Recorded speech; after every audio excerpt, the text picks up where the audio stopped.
Hello बच्चों, नमस्कार। मैं जिम खान मोशन मंच पर आपका स्वागत है बच्चों। तो बेटे आज अपन जीव और समष्टियों का भाग पार्ट लेकर आए हैं, जिसमें आज अपन दो तरह की वृद्धि मॉडल पढ़ेंगे बेटे। जिसे आपने भी सुना होगा कि एक तो जियोमेट्रिकल ग्रोथ होती है और एक अर्थमेटिकल ग्रोथ होती है। यानी दो तरह का बेटे वृद्धि मॉडल आप पढ़ने वाले हो, जिसमें एक वृद्धि मॉडल में तो बेटे जे आकृति का ग्राफ बनता है और एक वृद्धि मॉडल के अंदर क्या होता है कि बेटे उसमें जो है एस आकृति यानी सिग्मोइड ग्राफ बनता है। तो यहां अपन ये देखेंगे कि जो जे आकृति का ग्राफ बनता है उसमें मात्र जो है बेटे दो ही फेज होती है, जिसमें एक तो लॉग फेज होती है और एक बेटे जो है क्या कहते हैं लेग फेज होती है। ये थोड़ा सा याद रखिएगा, उसमें भी स्टेशनरी फेज नहीं आई है। यानी उसमें जब किसी भी पॉपुलेशन के लिए बेटे अनुकूलतम वातावरण मिलेगा या रहने खाने पीने की ज्यादा सुविधाएं मिलेगी तो बेटे जनसंख्या ग्रोथ इस तरह से चलेगी, यानी ऐसे चलेगी, जे शेप के अंदर चलेगी।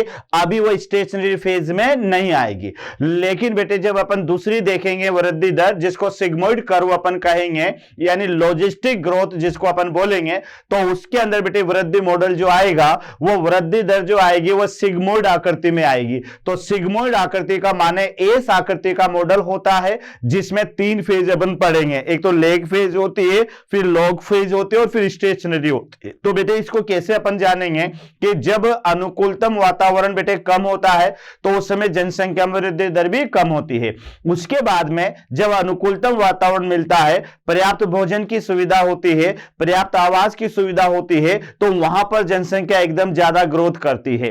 तो बेटे वो लॉग फेज होगी, एक्सपोनेंशियल फेज होगी। और उसके बाद में बेटे वापस जब प्रतिकूल परिस्थितियां या भोजन कम हो जाएगा तो जनसंख्या घटना कम हो जाएगी। तो इस तरह से बेटे आज का जो टॉपिक है हमारा, उसमें वृद्धि मॉडल अपन पढ़ने वाले हैं, जिसके अंदर अपन दो तरह की वृद्धि दर पढ़ेंगे। एक तो जियोमेट्रिकल ग्रोथ रेट पढ़ेंगे बच्चों, और एक ग्रोथ रेट अपन पढ़ेंगे वहां पर यानी लॉजिस्टिक। तो आइए बच्चे अपन शुरुआत करते हैं यहां पर यानी वृद्धि मॉडल से, ग्रोथ मॉडल से बेटे अपन यहां पर शुरुआत करते हैं। तो ग्रोथ मॉडल यहां पर ये दो तरह का होगा, एक तो बेटे लॉजिस्टिक होगा और एक जियोमेट्रिकल होगा। तो ये याद रखना, यहां पर दो पढ़ना है। एक तो बेटे जियोमेट्रिकल यहां पर अपन देखेंगे जियोमेट्रिकल, और एक यहां पर होगा वो होगा लॉजिस्टिक ग्रोथ मॉडल। तो यहां आप देखिएगा कि जियोमेट्रिकल और लॉजिस्टिक। तो बेटे यहां देखो, इसका पहला पॉइंट आपको क्या दे रखा है कि किसी जनसंख्या की वृद्धि समय के साथ कोई विशिष्ट और प्रागैतिक योग्य प्रतिरूप दर्शाती है, और अपने देश में मानव जनसंख्या की अनियंत्रित वृद्धि इससे जन्मी समस्याओं से चिंतित है।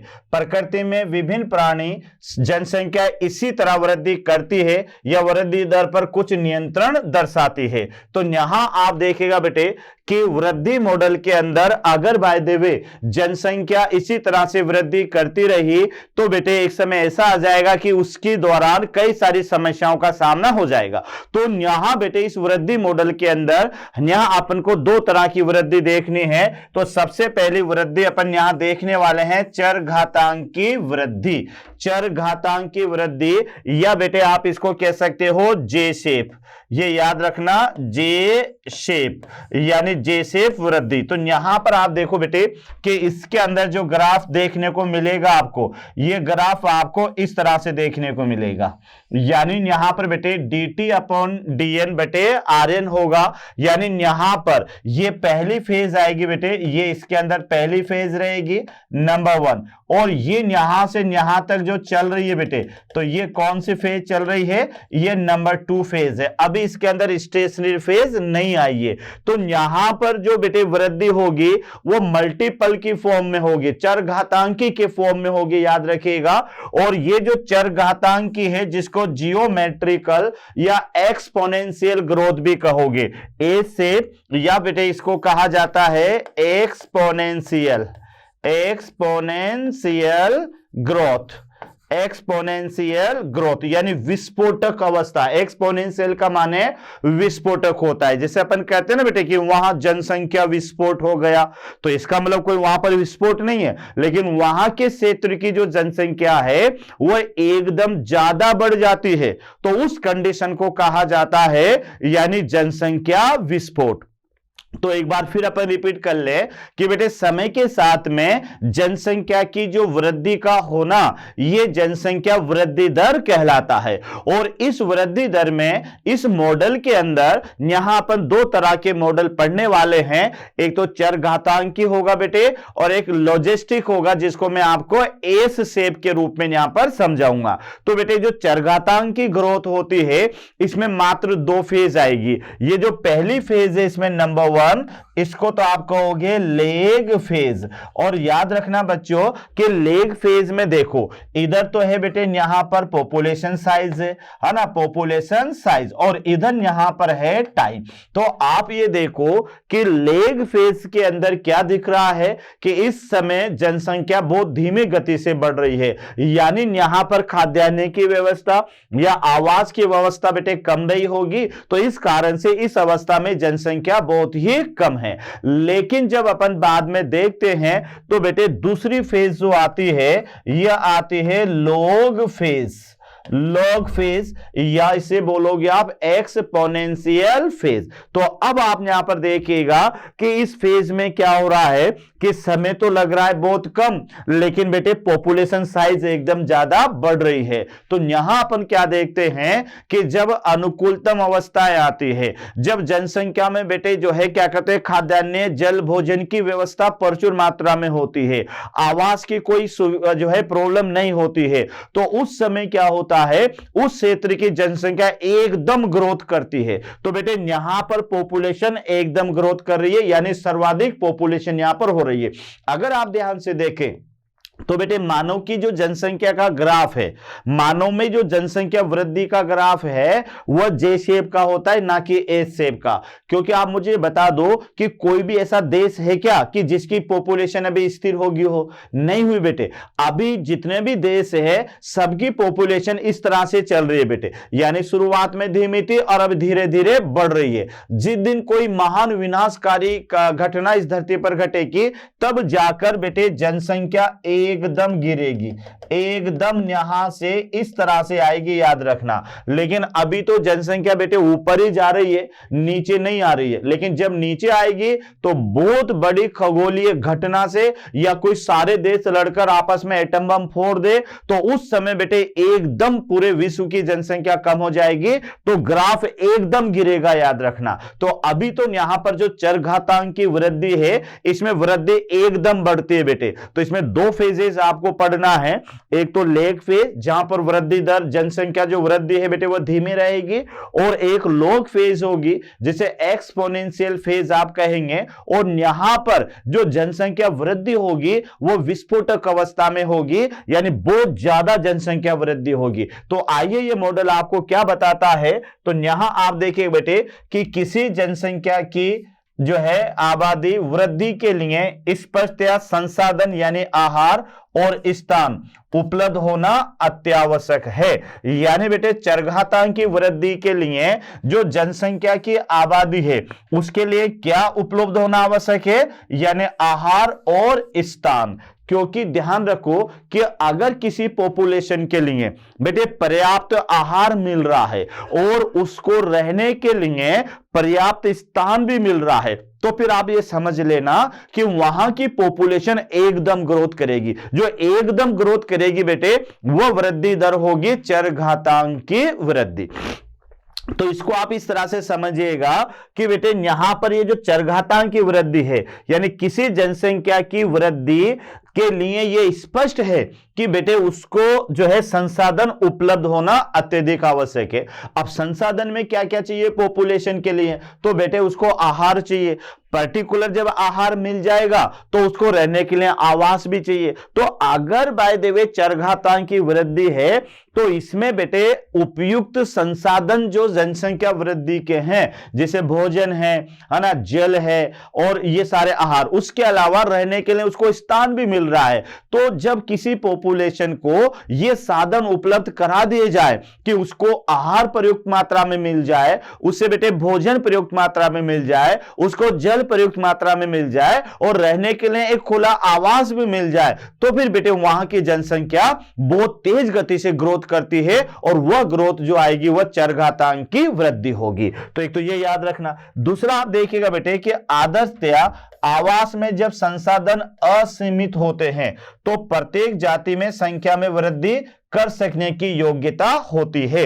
यानी बेटे याद रखना कि अगर संसाधन असीमित होते हैं, असीमित का माने खत्म नहीं होने वाले, खत्म नहीं होने वाले, खत्म नहीं होने वाले, तो बेटे ये भी याद रखना कि अगर बाय द वे आवास में जब संसाधन असीमित हो तो फिर प्रत्येक जाति की जो जनसंख्या में वृद्धि करने की योग्यता होगी। तो बेटे ये 2 पॉइंट आपको याद रखना है चरघातांक की वृद्धि के अंदर।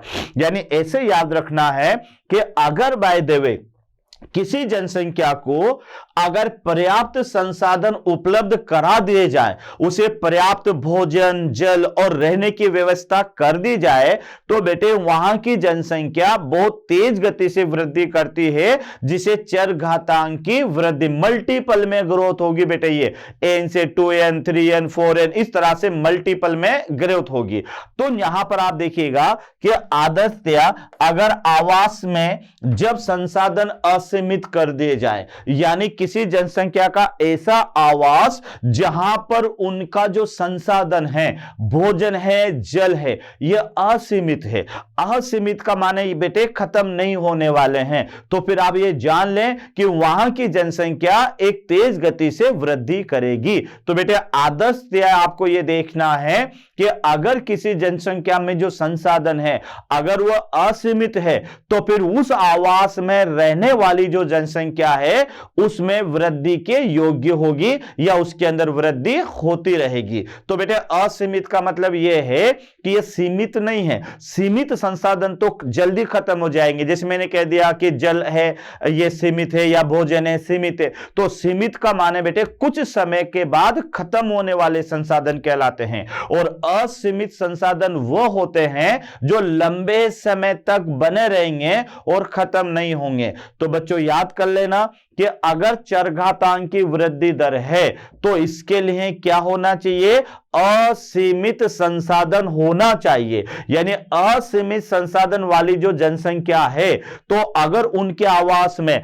असीमित संसाधन है जैसे जल है या भोजन है और ये खत्म नहीं होने वाले हैं, तो बेटे वहां की जनसंख्या को जब पर्याप्त मात्रा में भोजन मिलता रहेगा, पर्याप्त मात्रा में जल मिलता रहेगा, है ना, तो फिर वह जनसंख्या जो है ग्रोथ करती रहेगी। तो ये आपको चरघातांकी में याद रखना है। क्या याद रखना है बच्चों कि एक तो चरघातांकी में जो वृद्धि है उसके लिए आहार और स्थान उपलब्ध होना आवश्यक, पर्याप्त आहार हो, पर्याप्त स्थान हो, और पर्याप्त स्थान मिल भी जाए तो बेटे फिर इस वृद्धि में आपको क्या याद करना है कि इस वृद्धि में असीमित संसाधनों का होना जरूरी है। असीमित भोजन हो, असीमित यहां पर जल हो, तो फिर यह जनसंख्या लगातार वृद्धि करती रहेगी। तो यह है चरघातांक की वृद्धि। तो बेटे आप इसमें देखिएगा कि जब संख्या चरघातांक की यानी एक्सपोनेंशियल,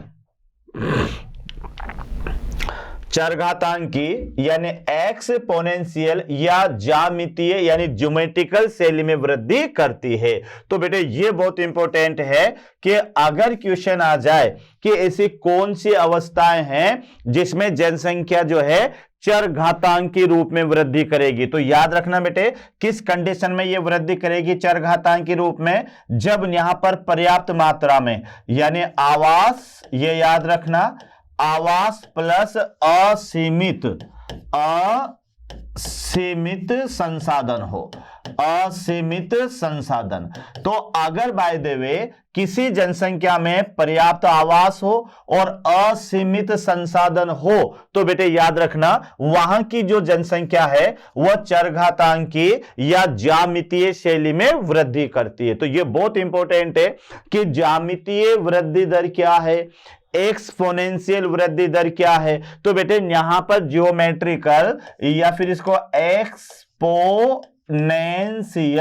एक्सपोनेंशियल या इसे बोलेंगे जियोमेट्रिकल। तो ये याद रखना है कि एक्सपोनेंशियल में मैंने आपको पहले ही बता दिया कि बेटे वृद्धि दर शुरू में धीमी रहेगी लेकिन फिर उसके बाद में तेज गति से ऊपर जाएगी। तो इसके लिए आपको यह जरूरी है कि अगर किसी जनसंख्या में आवास पर्याप्त मात्रा में हो और उसमें असीमित संसाधन हो तो बेटे वहां पर जो जनसंख्या है वह चरघातांकी या जियोमेट्रिकल या फिर बेटे जो है क्या कहते हैं उसको दूसरा क्या बोलेंगे एक्सपोनेंशियल वृद्धि करती है। तो याद रख लोगे बच्चों, एक्सपोनेंशियल या जियोमेट्रिकल या चरघातांकी वृद्धि कब होगी। एक तो इसका ग्राफ कैसा आएगा यह भी मैं लिख देता हूं बेटे, यानी चरघातांकी वृद्धि दर का ग्राफ यहां लिख देता हूं, जे शेप का होगा। इस वृद्धि का ग्राफ जे आकृति का होगा, जे आकृति का होगा। और यहां पर जो ये आएगा बेटे ये यहां पर dn बटे dt बराबर यहां पर होगा यानी आर्यन। तो ये इसकी समीकरण भी आप रहेगी, ये थोड़ा सा ध्यान रखना, dn अपॉन dt बराबर आर्यन, यानी n यहां पर पॉपुलेशन साइज है जो अभी अपन आप यहां पर देखेंगे। तो पहले आप अच्छी तरह से समझ लें कि बेटे अपन पहला मॉडल पढ़ रहे हैं कौन सा, चरघातांकी वृद्धि दर, जिसके दो नाम और है, जियोमेट्रिकल भी आपको याद रखना है और साथ में क्या याद रखना है, एक्सपोनेंशियल भी आपको याद रखना है। बेटे ये जो वृद्धि दर है इसमें ग्राफ जे शेप में जाएगा यानी जनसंख्या में विस्फोटक तरह से वृद्धि होगी। अब ये दो कंडीशन पर अप्लाई करती है बच्चों, एक बार फिर मैं रिपीट कर रहा हूं कि जब जनसंख्या में आवास पर्याप्त मात्रा में उपलब्ध हो, आहार पर्याप्त मात्रा में उपलब्ध हो तो भी वहां चरघातांक की वृद्धि होगी। और बेटे आवास के अंदर, चलो आवास मिल गया लेकिन बेटे वहां भोजन ही नहीं है तो कैसे जनसंख्या वृद्धि करेगी। तो जनसंख्या में अगर आवास भी मिल जाए और फिर असीमित संसाधन हो उस आवास के अंदर, नहीं खत्म होने वाले संसाधन हो तो बेटे वहां पर फिर जनसंख्या चरघातांक के रूप में वृद्धि करती है। तो ये याद रखना बेटे, चरघातांक की वृद्धि जहां पर असीमित संसाधन पर्याप्त हो और जहां पर आवास भी उपलब्ध हो। उसके बाद में देखिएगा अगर n साइज की समष्टि में, यानी n बराबर क्या याद रखोगे बेटे, पॉपुलेशन साइज, जन्म दर उसकी b के रूप में और मृत्यु दर उसकी d के रूप में निरूपित की जाती है। तो इकाई समय अवधि यानी t में तो दौरान वृद्धि या कमी निम्नलिखित समीकरण द्वारा तय की जाती है। तो यह समीकरण आपको याद रखना है बेटे, यानी यहां पर समीकरण है dn अपॉन dt, ये याद रखना बेटे, यानी dn upon dt equal to यानी birth rate minus death rate into n, ये समीकरण है। अब यहां पर बर्थ रेट और डेथ रेट को r से मानेंगे बेटे तो फिर ये समीकरण आ जाएगी dn अपॉन dt बराबर rn, और r यहां पर प्राकृतिक वृद्धि दर का इंट्रिंसिक दर कहलाती है। तो यहां आप देख ले कि बेटे यहां पर क्या है कि n तो किसी दिए गए समय में अगर पॉपुलेशन साइज n है तो फिर वहां की वृद्धि दर क्या होगी, तो वृद्धि दर तो b है और मृत्यु दर d है, और बेटे वहां पर जो है वह n क्या है, पॉपुलेशन साइज है। तो ये थोड़ा सा याद कर लेना कि dn upon dt equal to r, और r यहां पर क्या है, r बराबर बेटे यहां पर होगा birth rate minus death rate. तो ये बर्थ में से अगर डेथ को हटा दे तो वहां के इंट्रिंसिक दर आ जाएगी। तो ये जो लॉजिस्टिक है या एक्सपोनेंशियल जो ग्रोथ रेट है उसकी समीकरण आपको याद करनी है बेटे, यानी dn अपॉन dt बराबर rn। एक बार फिर समझ लें कि बेटे अगर दिए गए समय में किसी पॉपुलेशन की जो साइज है तो वहां पर बर्थ रेट और मृत्यु रेट का जो समीकरण बनेगा वह dn अपॉन dt बराबर b minus D into N बनेगा। बेटे बर्थ रेट में से डेथ रेट हटा देंगे तो लॉजिस्टिक रेट आ जाएगी, जिसको r के रूप में अपन मानेंगे। तो समीकरण को ऐसे याद कर लेना। फिर मैं रिपीट कर रहा हूं बेटे, यानी यहां पर dn अपॉन dt बराबर birth rate minus death rate into population size, ये यहां पर पहली समीकरण बनेगी। दूसरी समीकरण में आपको याद रखना है बेटे कि यहां पर dn अपॉन dt यानी दिए गए समय में जो वहां की पॉपुलेशन साइज होगी वह इक्वल टू हो जाएगा rn। तो यहां r बराबर क्या है, r बराबर b माइनस डी, यानी बर्थ रेट में से अगर डेथ रेट आप हटा दोगे तो बेटे वहां पर क्या आ जाएगा, यानी लॉजिस्टिक या जिसको इंट्रिंसिक दर कहेंगे वो आ जाएगी। तो ये समीकरण आपको याद रखनी है कि यहां पर अगर n पॉपुलेशन साइज है, b यहां पर बेटे जो है क्या कहते हैं जन्म दर है, और d यहां पर मृत्यु दर है, तो इकाई समय अवधि जो होगी वो होगी बेटे dn अपॉन dt होगी। तो इसकी समीकरण आपको याद रखना है कि dn अपॉन dt बराबर बेटे b minus D into N, ये पहली समीकरण याद कर लेना। और बेटे b माइनस डी यानी बर्थ रेट में से अगर आप डेथ रेट हटा देंगे तो बेटे वहां पर आपके आ जाएगी यानी इंट्रिंसिक रेट, जिसको r से प्रदर्शित करेंगे। तो दूसरे समीकरण में आप लिख सकते हैं dn अपॉन dt बराबर rn। यहां तक क्लियर। तो ये तो था बेटे हमारे पास में चरघातांकी या ज्यामिति। अब इसको समीकरण को बेटे ग्राफ से भी आप समझिएगा। तो यहां हमें ये ग्राफ दे रखा है बेटे, इस ग्राफ को आप अच्छी तरह से समझ लें कि ये ग्राफ है। तो ये ग्राफ में एक तरफ तो बेटे ये पॉपुलेशन घनत्व है यानी पॉपुलेशन साइज, इसको n से रिप्रेजेंट करेंगे, और एक तरफ बेटे यहां पर ये हमारे पास में समय है। तो समय में बेटे यहां पर सबसे पहले ये ग्राफ यहां पर बन रहा है, ये ग्राफ है। तो ये बेटे अ है, यानी ये कौन सी ग्रोथ है, ये चरघातांकी वृद्धि है। याद रखना चरघातांकी, ये चरघातांकी वृद्धि है।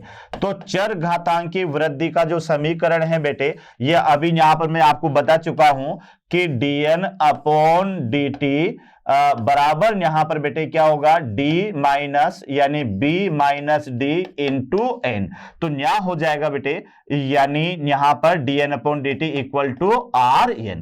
तो ये तो हमारे पास में कौन सी वृद्धि है, चरघातांकी। और चरघातांकी वृद्धि में बेटे एक फेज आपको ये यहां से यहां तक मिलेगी और बाकी फेज आपको ये यहां से यहां तक ही मिलेगी, यानी इसमें एक फेज तो ये आएगी और दूसरी फेज ये आएगी। तो ये याद रखना बेटे, ये तो है चरघातांकी वृद्धि, ये याद रखना। अब तो चरघातांकी वृद्धि का जो समीकरण है ये याद कर लेना बेटे, यानी dn upon dt equal to rn। तो ये चरघातांकी का वृद्धि है। लेकिन अब दूसरी वृद्धि जो आप यहां पर देखने वाले हो, तो दूसरी वृद्धि में बेटे आप देखो ये ब वाली है, जिसको लॉजिस्टिक यानी से लॉजिस्टिक ग्रोथ कहेंगे।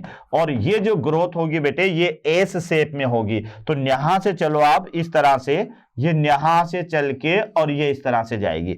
तो इसमें पहली फेज जो आएगी ये मान लेते हैं ये पहली फेज है, ये इसकी पहली फेज है। दूसरी फेज आप देखोगे तो बेटे ये इसकी यहां से यहां तक दूसरी फेज आएगी, और फिर ये यहां से यहां तक ये इसकी तीसरी फेज है। तो ये तो नंबर 1 फेज हो जाएगी बेटे इसकी, ये नंबर 2 फेज हो जाएगी, और ये नंबर यहां पर 3 फेज हो जाएगी। तो यहां पर आपको ये देखना है कि यहां पर ये के जो है बेटे ये इसका एक स्थिरांक के ध्यान रखना। तो इसका जो समीकरण बनेगा वह बनेगा यहां पर यानी dn upon dt equal to rn, और बेटे यहां पर k minus n upon k। तो ये इसको वैसे भी कर सकते हो कि dn अपॉन dt यानी dn upon dt equal to rn 1 minus n upon k, 1 minus n upon k। तो इस तरह से भी ये समीकरण को आप लिख सकते हैं। तो यहां देखो बेटे असीमित संसाधन परिस्थितियों में चरघातांकी वृद्धि में वृद्धि करने वाले कोई भी जाति थोड़े समय में ही विशाल समष्टि घनत्वों तक पहुंच जाती है। तो ये थोड़ा सा याद रखना बेटे कि अगर किसी वृद्धि में चरघातांकी रूप से वृद्धि होती है किसी जनसंख्या में, तो वह जनसंख्या थोड़े समय में ही विशाल जनसंख्या घनत्व तक पहुंच सकती है। डार्विन ने दर्शाया कि हाथी जैसा धीमा बढ़ने वाला प्राणी रोक न होने पर विशाल जनसंख्या तक पहुंच सकता है। यानी बेटे डार्विन ने यह बताया कि हाथी जैसा, जो कि उसका गर्भकाल 680 दिन का होता है, अगर बेटे इन्हें प्रतिकूल मतलब अनुकूल आवास और भोजन मिलता रहे तो कुछ वर्षों में बेटे लाखों की संख्या में हाथियों की जनसंख्या बढ़ सकती है। तो ये आप यहां पर देख ले कि जनसंख्या वृद्धि मॉडल के अंदर बेटे दो हैं। पहला तो चरघातांकी वृद्धि है और दूसरा बेटे यानी एस शेप वृद्धि या लॉजिस्टिक वृद्धि यहां पर है। तो चरघातांकी वृद्धि में तो बेटे दो ही फेज है, लेग और लॉग फेज आती है, जबकि जो यहां पर लॉजिस्टिक एस आकृति की वृद्धि है उसमें पहले लेग होगी, फिर लेग होगी और फिर लास्ट में क्या हो जाएगी, स्टेशनरी फेज भी इसमें आएगी कि एक विशेष समय के बाद में जो जनसंख्या वृद्धि वह कम हो जाएगी। यहां बेटे लॉग फेज में आप देखेंगे लेग में तो इसमें वृद्धि बहुत धीमी रहेगी, लॉग फेज के अंदर वृद्धि दर बहुत तेज रहेगी और जो लास्ट में स्टेशनरी फेज आएगी वहां पर आते आते वृद्धि स्थिर हो जाएगी। तो मैं आपको यह बता रहा था कि अगर बेटे असीमित संसाधन हो तो वहां पर चरघातांक की वृद्धि होगी और कुछ ही समय में बेटे वहां की जो जनसंख्या है उसकी पॉपुलेशन डेंसिटी बहुत ज्यादा ग्रोथ कर लेगी। तो जैसे डार्विन ने क्या कहा कि हाथी का गर्भकाल स्तनियों में सबसे लंबा होता है, 680 दिन का होता है बेटे। तो अगर इनको भी अनुकूल वातावरण मिलता रहे तो बेटे ये भी कुछ सालों के बाद में हजारों की संख्या में ये बढ़ोतरी कर लेते हैं। तो ये है यहां पर लॉजिस्टिक यानी चरघातांक की वृद्धि। आगे आप देखिएगा अगली जो वृद्धि आती है बेटे हमारे पास में, ये वृद्धि दर होगी यहां पर यानी संभार तंत्र यानी लॉजिस्टिक वृद्धि। इसको सिग्मोइड ग्रोथ भी आप कह सकते हो, सिग्मोइड ग्रोथ। तो इसे आप क्या कह सकते हो बेटे, यानी सिग्मोइड ग्रोथ भी आप इसे कह सकते हो, यानी लॉजिस्टिक वृद्धि। तो इसको अलग से अगर आप देखना हो तो अलग से बेटे ये इस तरह से इसका मॉडल यहां पर आएगा और ये इस तरह से चलेगा। यानी इसमें यहां से यहां तक ये तो पहली फेज आएगी जिसे आप क्या कहेंगे, नंबर वन इसे कहोगे लेग फेज। और याद रखना बेटे यहां पर वृद्धि दर धीमी रहेगी, वृद्धि दर यहां पर धीमी रहेगी, ठीक है। दूसरे नंबर पर अगर आप देखेंगे तो ये यहां से यहां तक है, ये नंबर 2 है। तो ये है बेटे पॉपुलेशन साइज और इधर यहां पर हमारे पास में यानी समय। तो नंबर 2 जो ग्रोथ होगी इसको आप कहोगे लॉग फेज। और यहां पर बेटे जो जनसंख्या यानी जनसंख्या वृद्धि दर है, वृद्धि दर ये सर्वाधिक होगी। यानी यहां पर क्या होगा कि बेटे जो लॉग फेज है यहां पर पॉपुलेशन को असीमित संसाधन मिलेंगे, उनके भोजन और खाने की व्यवस्था पूरी रहेगी। तो फिर क्या होगा कि यहां पर बेटे जनसंख्या बहुत ही ज्यादा तीव्र गति से वृद्धि करेगी। तो यहां आप ये देखो कि ये जो लॉग फेज है ये एक्सपोनेंशियल फेज है और यहां पर समय तो बेटे इतना सा लग रहा है लेकिन ग्रोथ बहुत ज्यादा होती है। तो ये और लास्ट में जो तीसरी फेज आप देखेंगे तो ये है यहां पर स्टेशनरी फेज। तो यहां पर भी बेटे आगे चलकर वृद्धि दर क्या हो जाएगी, धीमी हो जाएगी, क्योंकि जब संसाधन खत्म होने लगेंगे, आवास खत्म होने लगेंगे, भोजन खत्म होने लगेगा तो फिर बेटे जनसंख्या में वृद्धि दर पहले जैसी नहीं रहती है, याद रखना। तो वृद्धि दर धीरे धीरे जो है स्थिर होना शुरू हो जाती है। तो ये आप देख ले बेटे संभार वृद्धि तंत्र यानी लॉजिस्टिक ग्रोथ। तो ये याद रखना, इसे आप सिग्मोइड ग्रोथ भी कह सकते हो या बेटे एस आकृति ग्रोथ भी आप कह सकते हो, एस शेप वृद्धि भी आप इसे कह सकते हो। तो वृद्धि का दूसरा मॉडल है बेटे लॉजिस्टिक ग्रोथ या सिग्मोइड ग्रोथ या फिर एस आकृति ग्रोथ। तो एस आकृति ग्रोथ में आप देख लो बेटे ये दूसरा। और तीसरा मॉडल ये है, ये देखिएगा कि यहां पर ये तीसरा पार्ट है बेटे कि टाइम चाहे कितना भी बढ़ जाए लेकिन ग्रोथ आगे चलकर क्या हो जाएगी बेटे, फिक्स हो जाएगी, स्थिर हो जाएगी, चाहे समय कितना भी बढ़े। ये समय बढ़कर यहां पर आ गया फिर भी उसमें ग्रोथ जनसंख्या में उतनी ही रहेगी।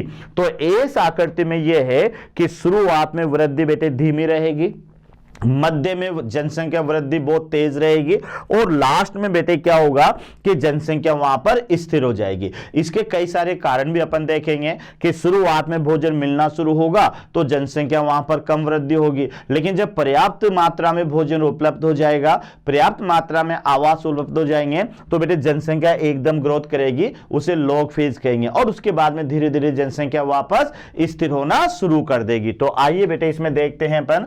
तो यहां देखो प्रकृति में किसी भी जनसंख्या के पास असीमित संसाधन नहीं होते हैं, ये भी अपन जानते बेटे होते हैं कि वो चरघातांक की वृद्धि ही होती रहे। तो ये आपको समझना है कि बेटे धरती पर ऐसा नहीं है कि हर जनसंख्या के पास में पर्याप्त मात्रा में असीमित संसाधन हो। जब तक बेटे किसी पॉपुलेशन को असीमित संसाधन मिलते रहेंगे जब तक उसमें कौन सी वृद्धि होती रहेगी, यानी चरघातांक की वृद्धि होती रहेगी। लेकिन याद रखना कि हर जनसंख्या के पास कभी ना खत्म होने वाले संसाधन नहीं है। देखिएगा जल है वह भी खत्म होने के कगार पर है, भोजन है बेटे तो खत्म हो ही जाता है, इसी कारण से वहां की पॉपुलेशन को अपने आवास को छोड़ना पड़ता है। तो फिर समझ लेना कि अगर किसी जनसंख्या के पास में असीमित संसाधन नहीं है तो फिर वहां पर चरघातांक की वृद्धि ना होकर फिर बेटे वृद्धि हो जाती है, यानी जो है संभार तंत्र या फिर लॉजिस्टिक वृद्धि शुरू हो जाती है। तो ये याद रखना कि बेटे यहां पर प्रकृति में किसी भी जनसंख्या के पास में असीमित संसाधन नहीं होते हैं।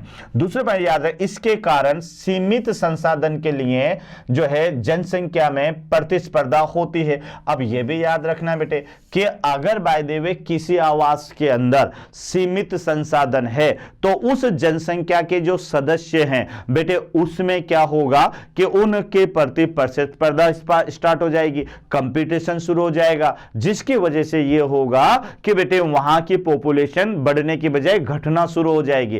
कंपटीशन होगा तो बेटे किसी को भोजन मिलेगा, किसी को नहीं मिलेगा, जिसको नहीं मिलेगा वो स्वतः नष्ट हो जाएगी। तो कहने का मतलब आपको ये ध्यान रखना है कि अगर किसी पॉपुलेशन के अंदर, अगर किसी जनसंख्या के अंदर बेटे असीमित संसाधन है, पर्याप्त मात्रा में भोजन है, पर्याप्त मात्रा में बेटे जो है आवास है, तो वहां पर चरघातांक की वृद्धि होगी, इतना याद कर लेना। लेकिन बेटे दूसरी वृद्धि जब अपन पढ़ रहे हैं लॉजिस्टिक वृद्धि में, तो फिर आपको यह समझना है कि दुनिया में ऐसी कोई सी भी पॉपुलेशन नहीं है कि जिसके पास में असीमित संसाधन हो। बेटे ध्यान रखना किसी भी पॉपुलेशन को भोजन के लिए या आवास के लिए तो संघर्ष करना ही पड़ता है। हाँ ठीक है, कुछ समय के लिए उसको असीमित संसाधन मिल सकता है भोजन के रूप में या जल के रूप में, लेकिन फिर आपको याद रखना है बेटे कि किसी भी पॉपुलेशन के पास में असीमित संसाधन नहीं है ताकि कि उसके अंदर चरघातांक की वृद्धि होते रहे। तो बेटे जब किसी पॉपुलेशन में सीमित संसाधन होते हैं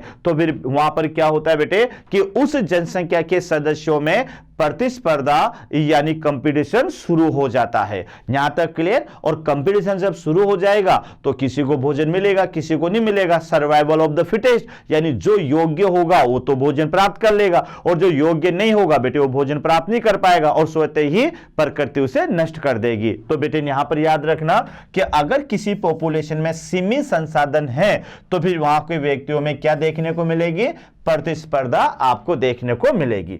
अनेक देशों की सरकारों ने भी इस तथ्य को समझा है और मानव जनसंख्या वृद्धि को सीमित करने के लिए विभिन्न प्रतिबंध लागू किए हैं। तो बेटे फिर यहां पर देखा है कि मानव जनसंख्या के लिए, यानी बेटे मानव जनसंख्या 8 अरब के लगभग पहुंचने वाली है बेटे यह वर्ल्ड की जनसंख्या, याद रखना। तो ऐसा कौन से उपाय किए जाएं कि जिससे मानव जनसंख्या एक सीमित हो जाए या मानव जनसंख्या ज्यादा ना बढ़े, क्योंकि बेटे अगर जनसंख्या ज्यादा बढ़ेगी तो आपको भी पता है प्रतिस्पर्धा बढ़ेगी। आप ये देखिएगा बेटे कि आजकल जब कोई वैकेंसी निकलती है तो बेटे 500 की वैकेंसी पर 5 लाख फॉर्म भराए में आते हैं। तो ये प्रतिस्पर्धा ही तो है कि अगर मान लो पॉपुलेशन कम होती तो हो सकता है 500 वैकेंसियों पर 500 फॉर्म भराए में आते या 5000 फॉर्म भराए में आते कितने बेटे 5 लाख फॉर्म भराए में आते हैं। इसका मतलब ये है कि जब किसी भी क्षेत्र की किसी भी देश की पॉपुलेशन बढ़ेगी तो बेटे संसाधनों के लिए प्रतिस्पर्धा भी बढ़ेगी, है ना, नौकरियों के लिए प्रतिस्पर्धा भी बढ़ेगी, कंपटीशन भी बढ़ेगा। तो फिर बेटे अब यहां पर हर देश की गवर्नमेंटों ने यह देखा है कि ऐसे कौन कौन से उपाय हैं जिनसे मानव की जनसंख्या को स्थिर रखा जा सकता है या फिर बेटे उसे जो है क्या कम किया जा सकता है, यह यहां पर आपको देखने को मिलेगा। तो यहां आप देखिएगा कि आवास में उस जाति इस सीमा की प्रकृति का पोषण क्षमता के मान लेते हैं। यानी अब देखो बेटे कि आवास में उस जाति के लिए सीमा को क्या मान लेते हैं, पोषण क्षमता को के मान लेते हैं, क्योंकि अभी अपन ने लॉजिस्टिक का समीकरण क्या लिखा था बेटे, याद है ना, यानी dn/dt बराबर rn oblique k minus n upon के। तो यहां आप देखो कि k क्या है बेटे, उस जनसंख्या की पोषण क्षमता है, किसी आवास में सीमित संसाधन के साथ वृद्धि कर रही है। तो जनसंख्या आरंभ में कौन से फेज दर्शाएगी भैया, लेग फेज केस दर्शाती है। यानी फिर मैं रिपीट कर रहा हूं कि यहां पर ये वृद्धि कर रही है। इसका समीकरण तो ये है बेटे, यानी सिग्मोइड ग्रोथ जो है, सिग्मोइड ग्रोथ, तो सिग्मोइड ग्रोथ का जो फॉर्मूला है वो वही है dn/dt equal to rn upon k minus n upon k। तो बेटे यहां पर आपको याद है ना कि r तो क्या है, इंट्रिंसिक दर है, k क्या है, पोषण क्षमता है, और n क्या है, पॉपुलेशन साइज है। और किसी समय में जनसंख्या की वृद्धि दर होगी बेटे इकाई समय में dn/dt। तो ये यहां पर इस जाति का ये समीकरण है। अब देखो बेटे यहां पर किसी आवास में सीमित संसाधन के साथ वृद्धि कर रही है, तो ये देखो यहां पर ये ऐसे जाएगा, यानी यहां तक ये पहली फेज है। तो पहली फेज को बेटे मैंने क्या लिखा था, यानी ये कौन सी फेज होगी, लेग फेज। तो लेग फेज का माने यहां पर क्या होगा, सीमित संसाधन, ये याद रखना, यानी इस कंडीशन में आपको याद रखना है सीमित संसाधन। तो बेटे ध्यान रखो कि अगर सीमित संसाधन होगा तो यहां पर जनसंख्या की दर भी सीमित होगी। उसके बाद में फिर ये ऐसे चला और ऐसे चल के फिर बेटे ये ऐसे हुआ, इस तरह से। तो यहां से यहां तक तो सीमित संसाधन, यहां सपोज करो असीमित संसाधन है, और उसके बाद में फिर वापस सीमित संसाधन आ जाते हैं। तो बेटे जो यहां पर लेग फेज होगी उसमें सीमित संसाधन होगा, तो फिर यहां पर क्या होगा, यानी सीमित ही वृद्धि होगी। और अगर यहां पर दूसरी फेज आएगी लॉग फेज, फिर मैं बता रहा हूं बेटे, तो लॉग फेज में कौन से संसाधन मिलेंगे, असीमित संसाधन। ये याद रखना बेटे, इसमें आपको मिलेंगे असीमित संसाधन। तो जब असीमित संसाधन होंगे तो बेटे यहां की जनसंख्या तीव्र गति से वृद्धि करेगी। तो समय तो रहेगा इतना, ये तो समय है, और ये बेटे यहां से यहां तक इसकी वृद्धि है। तो ये यहां पर दूसरी फेज है जिसको आप कहोगे लॉग फेज। तो लॉग फेज में असीमित संसाधन रहेंगे तो वृद्धि दर भी असीमित रहेगी। तीसरे नंबर पर बेटे यहां पर रहेगा स्टेशनरी फेज। स्टेशनरी फेज, तो स्टेशनरी फेज के अंदर भी यहां पर संसाधन क्या हो जाएंगे, यानी सीमित संसाधन हो जाएंगे। और सीमित संसाधन होने पर यहां की जनसंख्या भी वृद्धि दर भी सीमित हो जाएगी। तो आप देख लो बेटे, किसी आवास में अगर सीमित संसाधन के साथ वृद्धि कर रही है तो जनसंख्या आरंभ में पश्चाता परावस्था यानी लॉग केस दर्शाती है। यानी बेटे लॉग केस, इसको मंद वृद्धि भी कहते हैं या पश्चाता वृद्धि भी कहते हैं। समय टी के संदर्भ में एन का आलेख प्लॉट सिग्मोइड वक्र बन जाता है। तो यह भी याद रखना बेटे, यानी जो अपन यहां पर संभारी वृद्धि तंत्र पढ़ रहे हैं, तो संभारी वृद्धि तंत्र का जो वक्र आएगा वह सिग्मोइड वक्र बन जाता है। तो सिग्मोइड वक्र यानी कौन सी आकृति का बेटे, तो सिग्मोइड वक्र होता है एस आकृति का। तो ये याद कर लें कि सिग्मोइड वक्र जो होता है ये एस आकृति का होता है और ये एस आकृति के वक्र की 3 फेजेस होगी बच्चों। तो ये आपको याद रखना है, पहले लेग फेज, ये ध्यान रखें कि पहले तो कौन सी लेग फेज होगी, फिर लॉग फेज होगी और फिर स्टेशनरी फेज होगी। लॉग फेज बेटे जब संसाधन सीमित हो जाएंगे तो यहां पर जनसंख्या की वृद्धि दर भी सीमित हो जाएगी। लॉग फेज में बेटे संसाधन असीमित रहेंगे तो इस अवस्था में जनसंख्या की जो वृद्धि दर है बहुत तेज रहेगी। तो ये एक तरह के एक्सपोनेंशियल वृद्धि दर रहेगी और यहां पर जनसंख्या सर्वाधिक वृद्धि करेगी। स्टेशनरी फेज के अंदर संसाधन वापस सीमित होंगे तो जनसंख्या की वृद्धि दर भी सीमित यानी स्थिर हो जाएगी। तो ये आपको यहां पर याद रखना है। ये बेटे सिग्मोइड वक्र का ग्राफ है dn/dt, यानी किसी दिए गए इकाई समय में वहां की पॉपुलेशन साइज और पोषण क्षमता के बीच में बेटे ये समीकरण है। तो dn/dt equal to rn oblique k minus n/k। यहां पर बेटे याद रखना dn/dt यानी समय के साथ में वृद्धि दर है, याद रखना।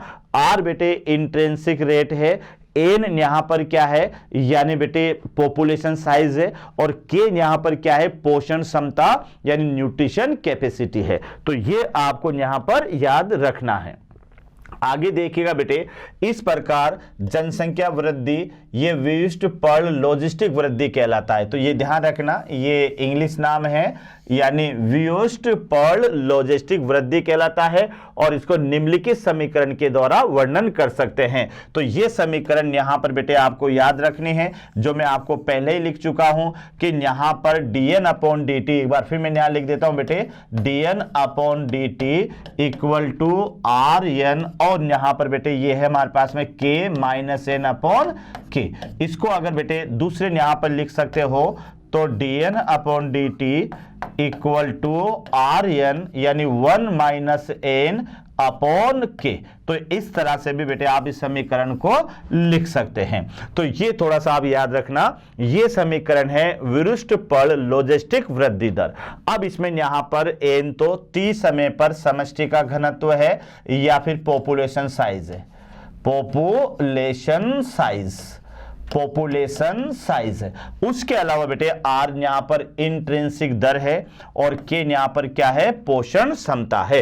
तो ये समीकरण जरूर याद कर लेना। ये समीकरण किसकी है, ये एस आकृति के ग्राफ की बच्चों या लॉजिस्टिक वृद्धि मॉडल की है। तो एक बार अपन रिपीट कर ले, एक बार ध्यान से देख ले बेटे कि हमारे पास में जो वृद्धि मॉडल थे, ये एक बार मैं रिपीट कर देता हूं कि वृद्धि मॉडल ये 2 थे। एक तो चरघातांक की वृद्धि जिसको आप क्या कहोगे जियोमेट्रिकल, और एक थी बेटे लॉजिस्टिक। अब जियोमेट्रिकल तो बेटे जे शेप थी और लॉजिस्टिक जो है ये एस शेप, ये याद कर लेना। यानी जियोमेट्रिक तो क्या बेटे जे शेप और जो लॉजिस्टिक है ये कौन सी शेप है एस। इसका जो समीकरण आएगा बेटे ये आएगा dn/dt इक्वल टू rn। तो ये तो इसका समीकरण है, याद रखना किसका समीकरण, जियोमेट्रिकल ग्रोथ है ना, जियोमेट्रिकल ग्रोथ। और एक ग्रोथ जो अभी अपन चल रही है बेटे ये है लॉजिस्टिक ग्रोथ। तो यहां पर जियोमेट्रिकल ग्रोथ बेटे किस शेप में आएगी, जे शेप में। और इसमें आपको याद रखना है कि जब संसाधन किसी आवास में संसाधन असीमित होते हैं, नहीं खत्म होने वाले होते हैं, तो बेटे वहां पर जो वृद्धि आती है वह जे आकृति की आती है। वहां पर जो ग्राफ बनेगा वह जे आकृति का बनेगा। और बेटे वहां पर उसमें 2 ही फेज होती है, एक तो लेग और एक लॉग। लेकिन उसकी समीकरण है यानी dn/dt इक्वल टू rn। लेकिन बेटे अगर किसी पॉपुलेशन के अंदर संसाधन बेटे सीमित होते हैं तो फिर वहां पर एस आकृति की वृद्धि दर आएगी, एस आकृति की वहां पर ये रहेगी और उसे सिग्मोइड या लॉजिस्टिक कहेंगे। इसके समीकरण जो यही रहेगी बेटे यानी dn/dt इक्वल टू rn। और यहां पर k minus n upon k। तो ये समीकरण आप याद कर लें। दोनों के समीकरणों को आपको याद करना है कि बेटे यहां पर अभी अपने ग्राफ में यही तो देखा था, यानी यहां पर इस मॉडल में इस तरह का एक मॉडल तो बेटे ये इस तरह से था, याद रखना, और एक यहां पर इस तरह से था। तो ये आप दोनों अच्छी तरह से समझ लें कि ये तो नंबर 1 है और ये नंबर 2 है। तो बेटे यहां पर वृद्धि मॉडल के अंदर दो तरह की वृद्धि दर आपको देखने को मिलेगी, जियोमेट्रिकल जो कि जी आकृति की होगी और एक लॉजिस्टिक जो एस आकृति की होगी। जियोमेट्रिकल का जो ग्रोथ समीकरण है वो आएगा बेटे dn/dt इक्वल टू rn, और अगर लॉजिस्टिक ग्रोथ है एस आकृति या सिग्मोइड वृद्धि दर है तो उसका ग्राफ आएगा dn/dt equal to rn oblique k minus n upon k। तो ये बेटे आपको लिख के याद करना है और समझकर इसको याद करना है। तो ये भी आप यहां पर अच्छी तरह से देख लीजिएगा। आगे आप देखिएगा बेटे, तो ये यहां पर हमारे पास में कौन सी वृद्धि दर थी, यानी जो है वृद्धि मॉडल। तो वृद्धि मॉडल को बेटे अपन ने दो रूपों में पढ़ा। दो रूपों में कौन से रूप में पढ़ा, एक तो जी आकृति के रूप में और एक एस आकृति के रूप में। तो इसको बेटे अच्छी तरह से समझ के याद करिएगा और लिख के याद करना। मेनली ग्राफ आपको समझना है कि अगर जियोमेट्रिकल है उसमें एस आकृति का ग्राफ बनेगा, और अगर लॉजिस्टिक है बेटे यानी संभार वृद्धि है तो उसके अंदर एस आकृति का या सिग्मोइड ग्राफ बनेगा। ओके बेटे, थैंक यू वेरी मच। आशा करता हूं हमारे टॉप एजुकेटर का यह लेक्चर आपको पसंद आया होगा। अगर पसंद आया है तो वीडियो को लाइक करिए, चैनल को सब्सक्राइब करिए और शेयर भी करिए, क्योंकि ज्ञान बांटने से बढ़ता है और सही बताऊं तो पुण्य भी मिलता है। मुझे सुनने के लिए बहुत बहुत धन्यवाद। Thank you.